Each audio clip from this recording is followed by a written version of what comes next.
ناظرین اکرام، آج کے اس ویلاگ میں ہم پاکستان کی انٹرنیشنل ڈپلومیسی، سیاسی چال اور خاص طور پر مئی 2025 کے بعد انڈیا کے ساتھ ایک جنگ کے بعد عالمی منظرنامے میں پاکستان کی اہمیت اور خاص طور پر امریکہ کے ساتھ تعلقات میں ہونے والی بہتری اور امریکی صدر ڈونلڈ ٹرمپ کو نوبل انعام کے لیے نامزد کرنے اور ڈونلڈ ٹرمپ کا جو پاکستان کے ساتھ رویہ ہے اس کو زیر بحث لائیں گے۔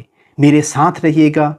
السلام علیکم ناظرین اکرام، میں ہوں شاہد چودھری اور آپ دیکھ رہے ہیں میرا یوٹیوب چینل اردو اپڈیٹس۔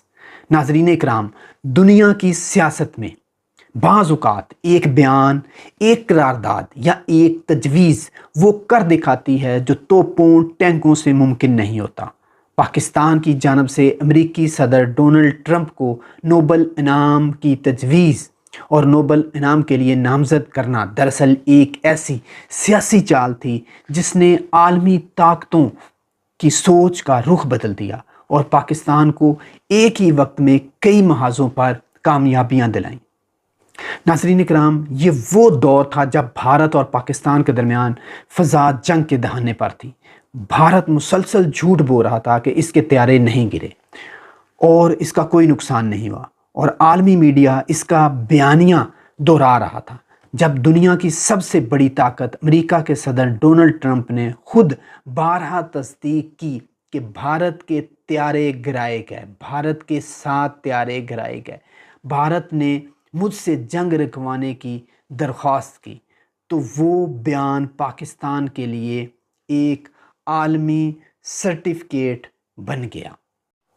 ناظرین کرام، یہ پہلا سب سے بڑا فائدہ تھا کہ بھارت کا جھوٹ عالمی سطح پر دفن ہو کر رہ گیا اور پاکستان کا موقف عالمی صداقت بن گیا۔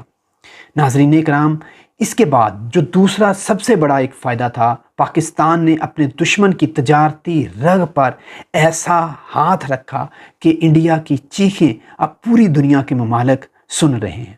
ناظرین اکرام، جب پاکستان نے نوبل انعام کی تجویز دی تو یہ تاثر دیا کہ ٹرمپ نے امن قائم کیا، تو بھارت نے اس بیانیے کو ماننے سے انکار کر دیا۔ یہ بھارت کی سب سے بڑی غلطی تھی۔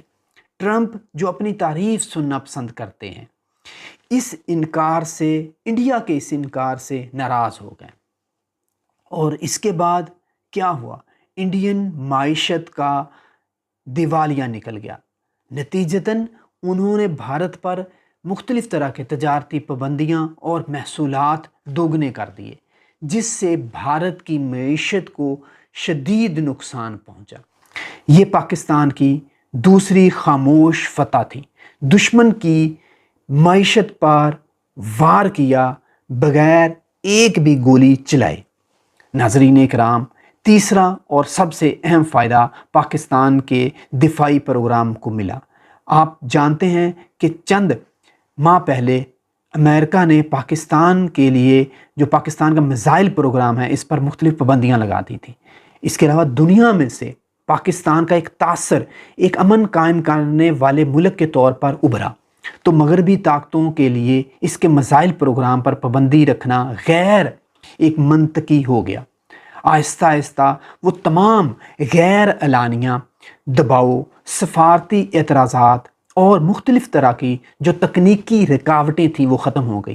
پاکستان کے اسٹریٹجک ڈیفنس پر لگائے گئے قدغن جو ہے وہ ختم ہو گئے، اور پاکستان کو وہ تمام تر امداد جو تھی وہ ملنا شروع ہو گئی۔ اور اس کے بعد پاکستان کے لیے امریکی جو میزائل پروگرام ہے، جو خاص طور پر F-16 پر جو میزائل استعمال ہوتے ہیں، اس کی راہ بھی ہموار ہوئی۔ امریکہ نے پابندی ہٹا دی اور پاکستان کو F-16 پر لگانے والے میزائل مل گئے۔ پاکستان نے نہ صرف اپنے دفاعی منصوبے بحال کیے بلکہ نئی میزائل ٹیکنالوجی اور مختلف سسٹمز بھی حاصل کیے۔ یہ وہ کامیابی تھی جو کسی جنگ سے ملنا یا چھیننا ممکن نہیں تھی، بلکہ دانش اور حکمت عملی سے حاصل ہوئی۔ یہی کامیابی دنیا کے سب سے حساس خطے غزہ میں امن کی صورت میں سامنے آئی۔ امن کی ایک بحالی ہوئی۔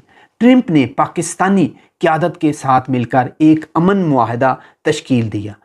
چند دن پہلے تک پاکستان میں بھی اور پاکستان سے باہر مختلف جو تجزیہ نگار ہیں اور خاص طور پر تنقید کرنے والے جو لوگ ہیں، انہوں نے پاکستان کے اس عمل پر بہت تنقید کی، لیکن یہ ایک احسن عمل تھا جس کے نتیجے میں غزہ میں گولہ باری رک گئی اور آج تیسرا دن ہے کہ وہاں کے لوگ امن اور خوشی کا سانس لے رہے ہیں۔ دنیا کو لگتا ہے کہ یہ ٹرمپ کا کارنامہ تھا، مگر حقیقت یہ ہے کہ اس کے پیچھے کچھ اور ہے۔ اس کے پیچھے پاکستان کی خفیہ ڈپلومیسی ہے اور اس کے پیچھے پاکستان کا ایک ویژن ہے۔ یہی وہ موقع تھا جب پاکستان نے نوبل انعام کی تجویز کے پردے میں نہ صرف اپنے مفادات حاصل کر لیے بلکہ دنیا کو یہ باور کروایا کہ عالمی امن کی اصل بنیاد اسلام آباد میں رکھی جا سکتی ہے، واشنگٹن میں نہیں۔ اور پاکستان نے ایک ہی چال میں 4 میدان جیت لیے، بھارت کے جھوٹ کو بے نقاب کیا۔ واضح طور پر بھارت دنیا میں اکیلا ہو گیا، بھارت کی جو ڈپلومیسی ہے وہ ختم ہو گئی۔ امریکہ بھارت تجارت جو تھی اس میں درار ڈالی۔ آج بھارتی جو معیشت ہے وہ تباہی کے دانے پر پہنچ چکی ہے۔